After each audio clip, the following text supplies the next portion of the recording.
Y en un nuevo viernes de entrevista en profundidad nos acompaña Rodrigo Delgado, ex ministro de Interior, ex alcalde también. Rodrigo, ¿qué tal? Muy bienvenido a esta edición de Llegó la Hora. Muchas gracias, José Francisco, por la invitación. Un gusto estar nuevamente contigo. Oye, partamos con un tema general que es el momento político actual. Después hubo resultado en el plebiscito.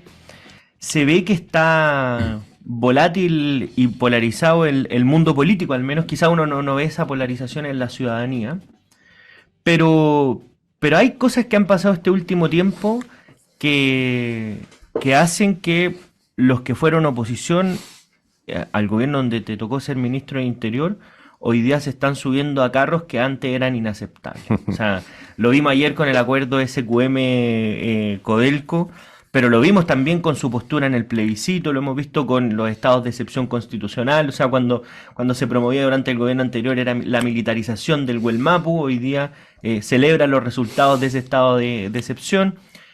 ¿Cómo se ve el panorama político y con este gobierno que empieza a asumir banderas que obviamente eran ajenas, con las que no solamente se oponían, sino que eran muy lapidarios al respecto? Claro, lo que pasa es que ellos cuando eran oposición, yo creo que sentían una eventual, y digo tal vez falsa, conexión con la ciudadanía. Y digo falsa porque mayoritariamente la gente lo que busca, lo que necesita y lo que merece es más seguridad. Lo que la gente necesita son equilibrios, lo que la gente necesita son acuerdos, lo que la gente requiere es poder trabajar tranquila, poder trabajar en paz, que sus hijos puedan estar en un lugar y que no sean, cierto, atacados ni asaltados. En lo político, la gente lo que necesita es estabilidad para emprender, para crecer. Mucha gente, a mí como alcalde, siempre me tocaba esta frase, la gente me decía, no, ¿sabe qué? No quiero que me lo regalen, denme la oportunidad. Y yo creo que eso ratifica un poco lo que piensa la ciudadanía en profundidad. Entonces, la ideología, cuando tú eres oposición y sobre todo cuando nunca has tenido la posibilidad de ser ejecutivo, cuando nunca has sido gobierno, lleva a esos extremos. Y respecto a lo que ocurrió en el último plebiscito, claro, también está la sabiduría de la ciudadanía respecto a que en algún momento la ciudadanía le presta, ¿cierto?, el poder a un extremo, como fue, ¿cierto?, la primera convención, donde yo me acuerdo que yo era ministro. En esos tiempos, no hace muchos años, nosotros como gobierno, por ejemplo, no podíamos hablar de la convención. O sea, te preguntaba un periodista, oye, la convención, ¿qué piensa de Elisa Loncor? Y tú, bastaba que te manifestaras una coma respecto a ellos y venía la capotera digital y social de por qué estás hablando de esta instancia tan, ¿cierto?, tan incólume y tan majestuosa, ¿cierto? Tú no tienes que hablar como ministro de esto. Era muy violento hablar de eso. Y la ciudadanía se dio cuenta de que ese extremo se llevó la plata para la casa o intentó hacerlo, ¿cierto? Y rápidamente reaccionó y en cosa de meses le quita la pelota. ¿Ah? Después, ¿cierto? Tenemos otra elección en donde efectivamente hay resultados absolutamente distintos y también la gente hace una lectura, ¿cierto? En donde a lo mejor, bueno, y eso ha estado la discusión más política estos días, ¿cierto? Que a lo mejor se pudo haber generado una política de mayor acuerdo. Lo que pasa es que ahí entramos en otro tema y estoy hablando demasiado, pero José Francisco, tiene que ver con que está desvalorizado hoy día el concepto del acuerdo, digamos. Hoy día pareciera ser que el acuerdo es algo que eres blando, que eres amarillo, que cediste, que eres débil, y nos olvidamos que la política es eso. Y cuando la gente, la ciudadanía, después evaluó que a lo mejor había también, alguien había pescado la pelota y también había corrido el cerco y con ciertos temas, fake news o no fake news, ahí ya entramos en otro debate, sí, que como hoy día se comunica políticamente, la gente también volvió de nuevo a moligerar, ¿cierto?, su resultado. Y hoy día estamos en una situación en la cual ya el tema constitucional, ¿cierto?, se aleja. Y tenemos que entrar ya a picar, como se dice, en los temas concretos y reales que le afectan a la ciudadanía. Y ahí en ese diagnóstico respecto al último proceso constitucional, que tiene mucha relación también con una carta que tú firmaste, de hecho, que claro, se hace como una especie de un llamado a la autocrítica y al análisis de lo que pasó, que a mí en principio me parece correcto, pero pero ¿no te parece que está un poco coja cuando no se hace una autocrítica a la decisión misma de haber continuado el proceso, cómo se continuó?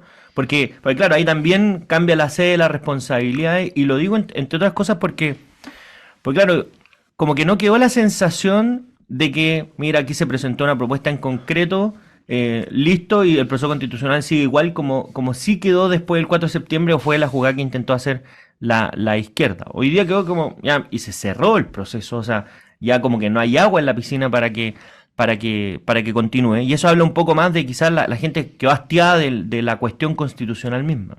O sea, yo la experiencia práctica que tengo, o sea, de partida creo que siempre la autocrítica puede ser más, creo que yo la verdad es que en eso creo que no hay que perderse, creo que la autocrítica es muy necesaria para avanzar, obviamente bien canalizada una autocrítica y ojalá fuera una autocrítica también no solamente como sector, sino que finalmente como sociedad, hacia dónde queremos caminar.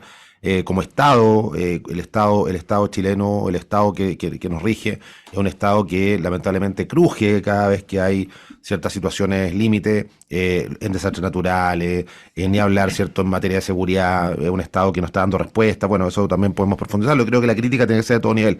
Ahora, como candidato estuve en terreno durante este año, ¿cierto?, en la elección de convencionales. Y me di cuenta de que efectivamente la gente, o sea, uno tiene una experiencia tal vez No. que permite poder tener otro tipo de conversaciones, pero yo me juntaba en un salón lleno con juntas de vecinos, con ciertos sectores, ciertas comunas populares sobre todo, y los temas, o sea, uno explicaba lo que estaba, por qué estaba ahí, pero efectivamente los temas a los pocos minutos eran otros. Mm. Y uno no podía decirle a la gente, ¿sabe qué? No vengo a hablar de eso. Uno tenía que tener respuesta cuando te planteaban, ¿cierto?, que había un paradero en la esquina, ¿cierto?, que no estaba en buenas condiciones o que la plaza necesitaba mantención. Bueno, y uno, por la experiencia entre alcalde, ministro, obviamente, uno podía dar recomendaciones, uno podía decir, miren, toquen tal puerta, presenten un proyecto por acá, por allá. Se alejaba absolutamente, pero al final del día, vaso medio lleno. Yo creo que la gente, al final hacíamos una reflexión de cómo efectivamente la Constitución llegaba muchas veces a golpear la puerta de su casa o la puerta de su barrio, cómo podían haber ciertos temas en cuanto a la autonomía municipal, la autonomía también, por supuesto, de los presupuestos, etcétera, etcétera, que también podían ahí influir en esos temas que me estaban tocando esas personas. O sea, la reflexión y la vuelta era súper larga Sí, para pues, llegar. súper larga. Entonces, claro, y cuando empecé a hablar ya de la Constitución previamente tal, la gente mostraba cierto agotamiento. O sea, esto estoy hablando de abril, mayo. ¿Ah? Imagínate, ya a esta altura del año, a esta altura de todo lo que ha pasado. Pero yo creo que hay que volver a hablar de la Constitución lo más prácticamente posible para que, en definitiva, la gente pueda entender en lo que estamos y si algún día en el Congreso viene un debate importante respecto a algún tema, bueno, también la gente pueda participar y no lo sienta tan ajeno, finalmente, eso es. Y ahí, pasando a otro tema, Rodrigo, que indudablemente el Ministerio del Interior es una cuestión difícil porque tiene esta doble pata como de jefe de gabinete del presidente, como jefe político, eh, y además a cargo la seguridad. De hecho, hubo una propuesta del gobierno anterior de separar los dos mundos porque son tan grandes que obviamente Que todavía está en el Parlamento. No, claro, está durmiendo el sueño lo justo, entre otras cosas, porque es una reforma constitucional, pero a propósito de seguridad, porque claro, tú tuviste la experiencia desde los dos lugares, desde la municipalidad, donde Estación Central es una comuna que ha recibido muchos migrantes, y desde el gobierno, en donde se ven las políticas nacionales respecto a esta materia, y donde hay cifras que son preocupantes y además realidades que empiezan a ser preocupantes. ¿Cómo, en tu opinión, se está abordando el tema como país? Y después vamos a profundizar en lo que ha hecho el gobierno. Lo primero que hay que entender que el concepto de seguridad es un concepto que ha ido cambiando en la última década, tal vez. Estamos en presencia de un crimen organizado, que yo sé que es una frase muy, muy repetida, pero cuando hablamos de crimen organizado, hablamos de estructura, hablamos de financiamiento, hablamos de planificación, hablamos de mayor capacidad de fuego, mayor capacidad de coordinación nacional e internacional. Y eso hace de que cuando hablamos de crimen organizado no son dos, tres lanzas corriendo por una calle quitándole el celular a alguien, que es grave, ¿cierto? Esto mutó, esto cambió. Aquí estamos hablando de organizaciones que hoy día están buscando poder controlar territorios.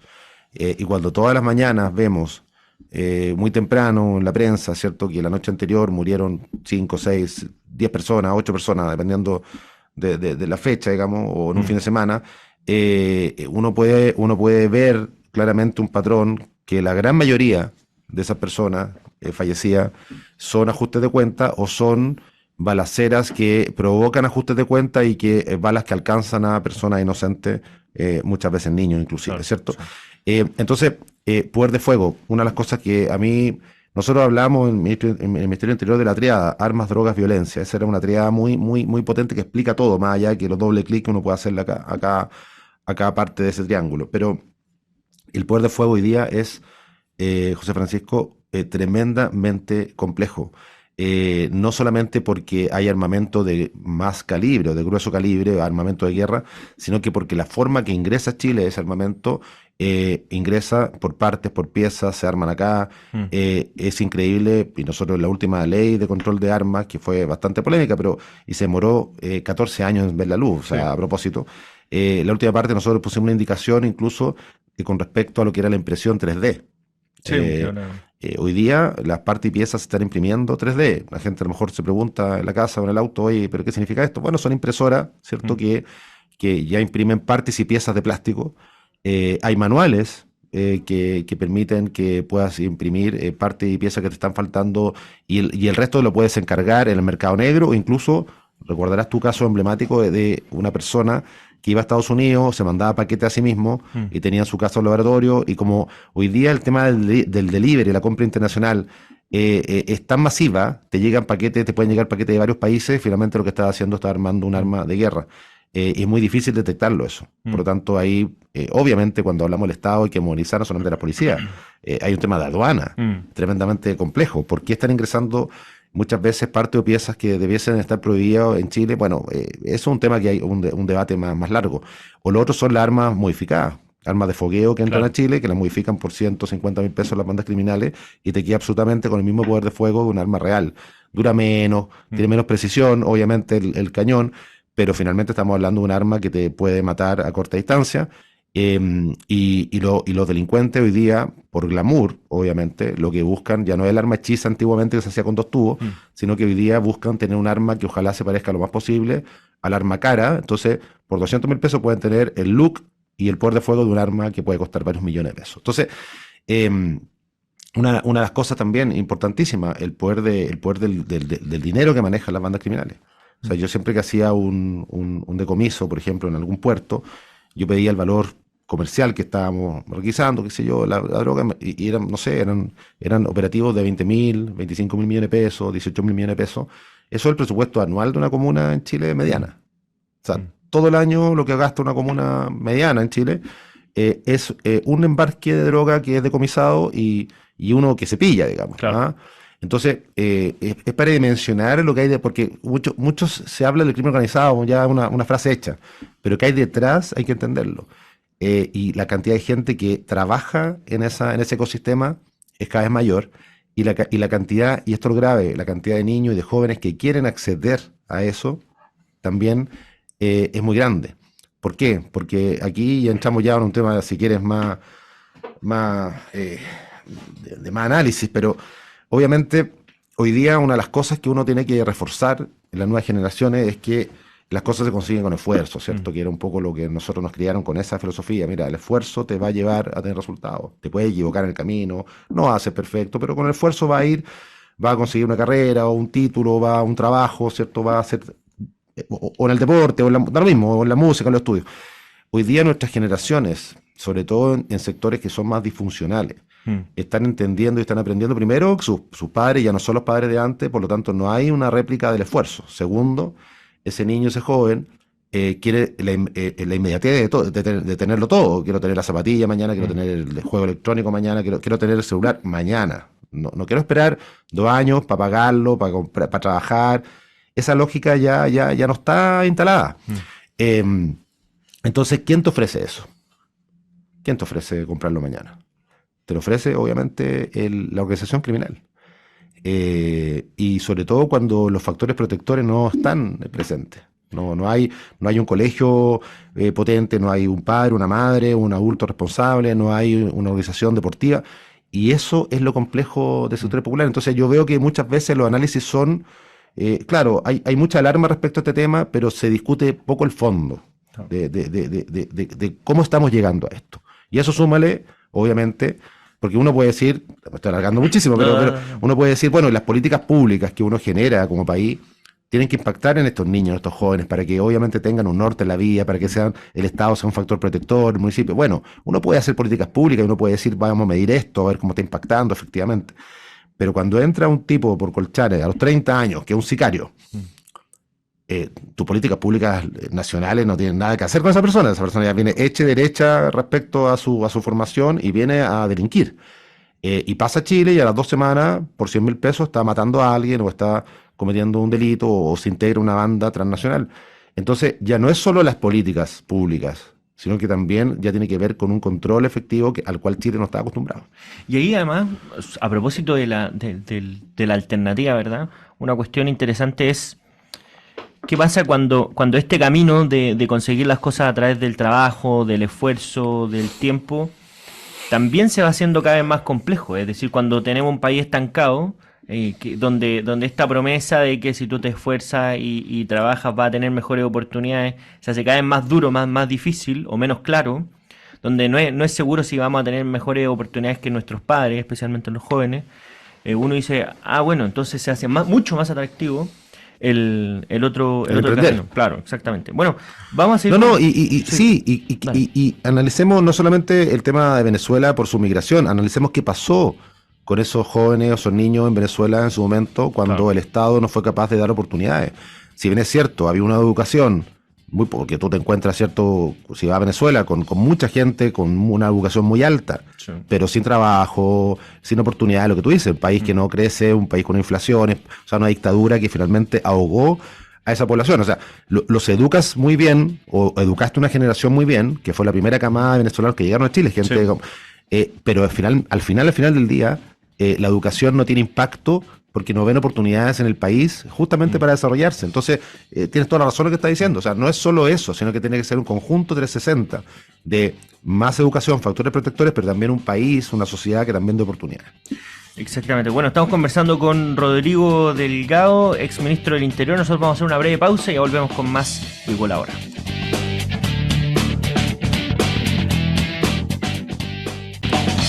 Seguimos nuestra conversación con Rodrigo Delgado, exministro del Interior, y a propósito del tema de seguridad, delincuencia y cómo hay que abordarlo desde visiones prácticamente omnicomprensivas o cómo de un punto de vista más 360 grados, es decir, todo el Estado a disposición de esto.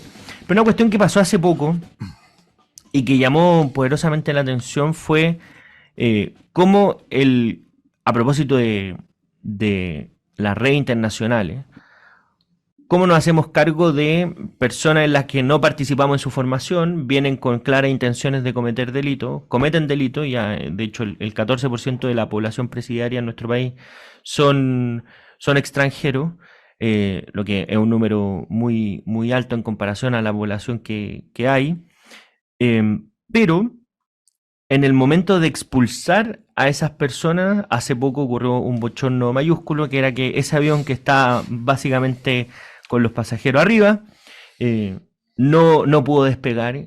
Y ahí las explicaciones fueron de distinto calibre. Una que era, mira, que hay problemas con las autoridades venezolanas, no quieren recibir a sus conciudadanos. Y después era la explicación de un trámite administrativo, de un papel, lo que hizo recordar mucho la frase de la entonces ministra Isquia Siches. Pero después el subsecretario Monsalve dijo algo que llamó la atención porque cambia una estrategia que ha seguido Chile el último tiempo, que dijo, voy a ir a Venezuela a hablar con las autoridades para trabajar en torno al crimen organizado y a la inmigración irregular. Y ese viaje, que supuestamente iba a ser antes del 15 de diciembre, ya estamos a 29, no se produjo. ¿Qué está pasando ahí con cómo se está abordando el tema? Porque al principio las declaraciones uno los ve y dice, mira, al menos hablan con dureza, pero después la acción terminan como Mm. poniéndose plazo e incumpliéndolo de plazos que fueron autopropuestos. Yo creo que hay un actor acá que ha pasado medio colado, que tiene que ver con la Cancillería. La Cancillería tiene el rol, ¿cierto?, de hacer las coordinaciones necesarias cuando hay este tipo de vuelos. En el caso nuestro, pese a la diferencia ideológica y políticas con Venezuela, si bien es cierto, no era fácil coordinarlo. Los vuelos que por lo menos a mí me tocó liderar se hicieron todos. Nos costaba, nos cambiaban la fecha, nos pedía más, pero se lograba hacer el trámite. Y los vuelos se hacían generalmente con alguna escala en Colombia, ¿cierto? O incluso en Dominicana para poder llevar expulsado de más de una nacionalidad, Claro. hacer más eficiente el vuelo. Una de las cosas que prometió el entonces candidato Gabriel Boric y su entorno en su programa de gobierno era justamente mayor comunicación con Venezuela, con Bolivia. Yo te diría que son dos países que ponen muchas trabas. Pero más que Venezuela, Bolivia tiene Sí. una actitud que con nosotros fue muy, muy, muy cortante, digamos. Yo tuve una reunión por Zoom en su momento, los últimos días ya del gobierno, cuando nosotros aplicamos la reconducción. Recordarás, ¿cierto? Cuando promulgamos la ley, venía con la reconducción hacia Bolivia. Los bolivianos estaban muy enojados con eso. Que fue lo que el Frente Amplio llevó al Tribunal Constitucional. Llevó al Tribunal Constitucional, bueno, entre tantas cosas, ¿cierto? Acuérdate tú, incluso el rol de la PDI, Sí. el plazo de expulsión, puras cosas que hoy día obviamente no las reconocen, pero y tuve una tensa discusión con el entonces ministro también del Interior, o ministro de Gobierno, creo que se llama en Bolivia, porque él había visto mi declaración en Chile y yo dije que Bolivia era parte del problema, no la solución, y di datos, o sea, efectivamente los trocheros, los coyotes, por el lado boliviano, que se llaman trocheros, están o están apoyados por policías o por Fuerzas Armadas bolivianas. Eso me tocó verlo, estudiarlo, investigarlo. Muchas veces acuérdate de algunos incidentes que pasaban hacia el lado chileno, incluso Sí. militares bolivianos asaltaron más de alguna camioneta, las quitaban. Bueno, Además, blanqueaban Bolivia, instituciones si tú dices, por autónomas. ejemplo, de los 6 o 7 millones de venezolanos que salieron escapando de la dictadura venezolana, tú te das cuenta que un porcentaje importante se quedó en Colombia, un año, año y medio, 2 años en promedio, empiezan a permear hacia Ecuador, en Perú también. O sea, todos los países, desde Colombia, Ecuador, Perú, Chile, han pagado un costo importantísimo Claro. de aquello, menos Bolivia. O sea, Bolivia es de paso. Y ellos promueven ese paso, porque pasan por el sur de Perú, frontera con Bolivia, y hacen un paso muy rápido hacia Colchane. Promovido, o sea, no les interesa que se queden ahí. Por lo tanto, bueno, tampoco es un país muy atractivo para quedarse para los venezolanos, pero Bolivia hace un negocio con eso, ¿ya? Y bueno, y una de las cosas que me dijo ahí el ministro, fue un Zoom bastante tenso, me dijo que no conversaban ya con nosotros, porque nosotros íbamos de salida, nos quedamos un mes, recuerdo, y que con el próximo gobierno, que era más afín, ¿cierto?, políticamente, qué sé yo, iban a hacer todas las coordinaciones necesarias. Bueno, tú ves que eso no ocurre. Y además Incluso, Chile se autoimpuso la obligación de no reconducir. bueno, justamente en esa región, Sí. O sea, una cuestión muy rara, pero ahí está un poco las contradicciones. Y otra cosa, ayer escuchaba en una entrevista de García en 24 horas, en Televisión Nacional, al director de Migraciones actual, y que decía esto de tratar de decorar las cifras. En realidad las cifras de expulsiones han sido muy, muy bajas en este gobierno, administrativas y judiciales, pero decía algo que a mí siempre me llama la atención, porque la crítica que nosotros teníamos en ese entonces, recordarás, ¿cierto?, era por qué poníamos overol blanco a los expulsados. O sea, había columnas, había gente que decía, oye, que esto es inhumano, y nadie se dio el trabajo de entender de que estábamos en pandemia y era parte del protocolo sanitario, ¿ya? Y nos sacaban la mugre ahí por televisar esto. Sí, nosotros no televisábamos, los medios tenían interés, pero bueno, pero más allá de eso, nadie iba al fondo. Nosotros estábamos dando señales duras con respecto a que estábamos expulsando, y más allá de que gente incluso hoy día que trabaja en el gobierno y que está a cargo de estos temas, liderar organizaciones y ponía los recursos de protección en las cortes para evitar expulsiones, incluso de narcotraficantes y personas que habían cometido delitos muy bien importantes en Chile, hoy día se lo olvidó. Ese fondo, lamentablemente, en ese tiempo no se discutió en profundidad.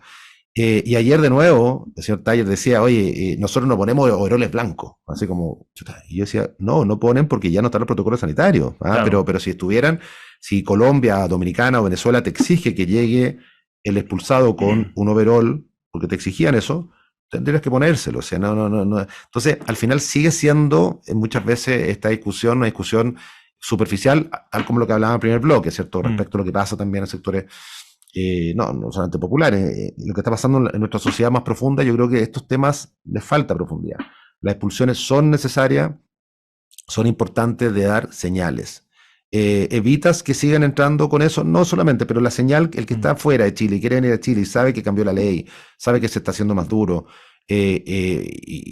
porque claro, o sea, dime lo que quieras, pero hubo un primer programa de gobierno ofrecido por el entonces candidato Gabriel Boric que era bastante efecto llamada para los migrantes. Acuérdate, el tema, ¿cierto?, de los Sí, no, derechos sociales, la tener vivienda. vivienda sin O sea, ningún eso subsidio. existió, eso fue así. Y hoy día, por muy migrante que seas, que estés caminando, o que estés en Perú, o que tengas un nivel de vulnerabilidad importante, todos tienen acceso a un teléfono, a internet, y eso en cosa de segundos lo sabe el resto. Claro.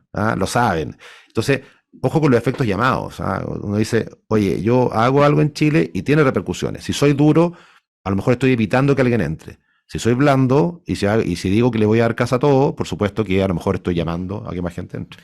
Y ahí a propósito de cosas que actualmente hace nuestro país, que hoy día, de hecho, Álvaro Belolio lo pone en una carta al Mercurio, que es esta priorización que se le da a los hijos de los migrantes irregulares, por ejemplo, para los jardines infantiles, por sobre personas que son chilenas y que viven realidades complejas, madre soltera, persona en situación de vulnerabilidad. Y ahí ese tipo de cosas, ¿cuál es la lógica que existan? Y no sé si te parece que en la ciudadanía se está empezando a incubar un fenómeno que en nuestro país hemos visto bastante poco por la idiosincrasia chilena, pero de xenofobia o de menor tolerancia a los inmigrantes. Porque claro, es muy fácil esto como en el papel, ¿verdad? Pero cuando a ti te dejan un puesto atrás en la fila de bienes que son escasos, claro, esto empieza a crecer. A mí me tocó irlo como alcalde y claro, yo cuando era alcalde hablaba mucho de estos temas, veía lo que estaba pasando en los jardines, hacíamos un llamado a la autoridad de esa época a cambiar el reglamento, se hizo un par de cambios, la lógica era, porque claro, antes de la primera oleada migratoria potente, por ejemplo, de los ciudadanos haitianos estamos hablando, Sí. ¿cierto? Porque antiguamente obviamente habían migraciones de peruanos, bolivianos, pero eran en tasas muy razonables. Pero, ¿cuál era la lógica que había en ese tiempo? Y por eso pasaba, y por eso el Estado no se ajusta rápido. El Estado va tres Claro. peldaños más atrás. Era porque efectivamente un migrante tiene menos redes de apoyo. Esa es la lógica. No. Una lógica en tasa de migración adecuada. Y por eso, cuando llegan los ciudadanos haitianos, me acuerdo, los jardines infantiles empiezan, ¿cierto?, a colapsar porque o venían con niños muy pequeños que ocupaban esos cupos o ya eran niños que habían nacido en Chile. O sea, Claro, son chilenos los niños. la mujer venía al matrimonio, ¿cierto? Y la mujer había tenido una guagua ya en suelo chileno. Entonces, eso empezó a colapsar y nosotros empezamos a manifestar esta realidad. Yo me acuerdo haber ido a un matinal, haber contado esto, se hablaba muy poco de esto. Y a mí mucha gente me atacaba por redes sociales en ese tiempo porque pensaban que era mi postura, que que era lo que yo decía. Claro, que había que hacer. Yo estaba explicando lo que pasaba. Lo mismo que cuando llegaban los ciudadanos haitianos engañados en los charters, llegaban con las maletas y con la etiqueta al aeropuerto, a la municipalidad, porque alguien le había dicho que una funcionaria, porque las mafias estas tenían todos los datos, sabían la persona que atendía en la municipalidad estos temas, decían, tenía que hablar con, no sé, Juanita, porque ella le va a dar un trabajo, le va a dar una casa y va a tener no sé qué cuánto, y la gente llegaba engañada, así, por hordas. Entonces, también nosotros denunciábamos todo esto, el tema de los vuelos, no entraban clandestinos, entraban por Pudahuel, pero entraban como turistas. Acuérdate que en Claro, ese tiempo sí, podían entrar como turistas y cambiar su estatus migratorio en Chile. Entonces, yo creo que, volviendo de nuevo con la carta de Álvaro, y que siempre es tan preciso Álvaro con sus datos, ¿cierto? Pero con todo lo que estamos hablando, el Estado, lamentablemente, en situación de migración, en situación de seguridad, en situación de emergencia, en situación de estallido social, el Estado es un Estado anacrónico, un Estado lento, pesado, que justamente se demora mucho en poder ponerse a tono con la realidad. 14 años para sacar una ley de control de armas, 10 años para sacar una ley de migratoria. Y quienes hoy día no gobiernan, obviamente, en su momento poniendo todas las cortapisas para que eso no ocurriera. Y así con otras leyes o otros cuerpos legales que, por supuesto, tienen que ver con materia de distinta índole. Donde sí, a lo mejor el Estado actuó rápidamente, yo creo que eso es un reconocimiento internacional, es justamente en pandemia. Acuérdate tú que el Estado tuvo que modificar muchas cosas y tuvo que flexibilizar muchas cosas que a lo mejor no nos dimos ni cuenta. Pero que efectivamente era necesario para poder sobrellevar algo tan grave como fue la pandemia. El tema, cierto, de integrar el tema de salud para poder tener las camas necesarias, los ventiladores, lo público-privado, en muchas materias yo creo que el Estado actuó rápido en tiempo de pandemia, pero esa misma agilidad se requiere hoy día con la pandemia de la inseguridad, ¿me entiendes? Se requiere con otro tipo de situaciones que no podemos demorarnos 10, 12, 15 años en sacar, porque además cuando tú sacas una ley en 14 años, como es la ley de control de armas, cambió el problema.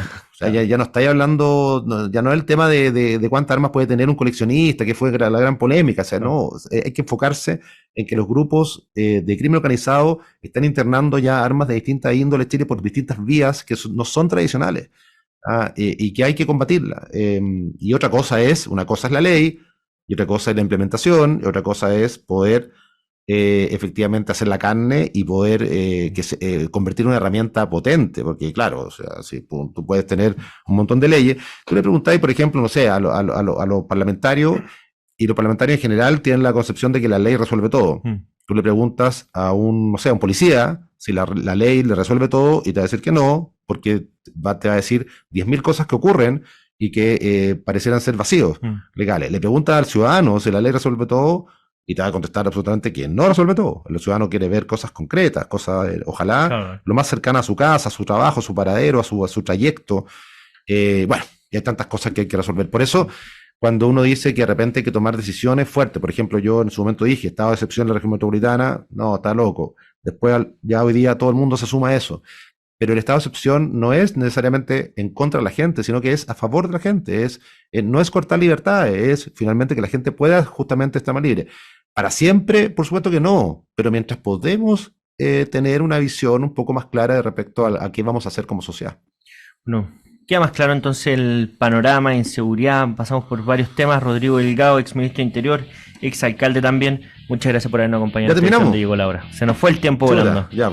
Bueno, te pasaste. Otra vez estaremos por acá de nuevo. Oye, que tengan una linda celebración de fin de año. Muchas gracias. Que lo pasen muy bien todos quienes nos están escuchando y por supuesto también a ti, que tenga un buen cierre de año y que tenga un mejor 2024. Muchas gracias, Rodrigo, para ti también. Y nosotros nos vamos a una última pausa y ya volvemos.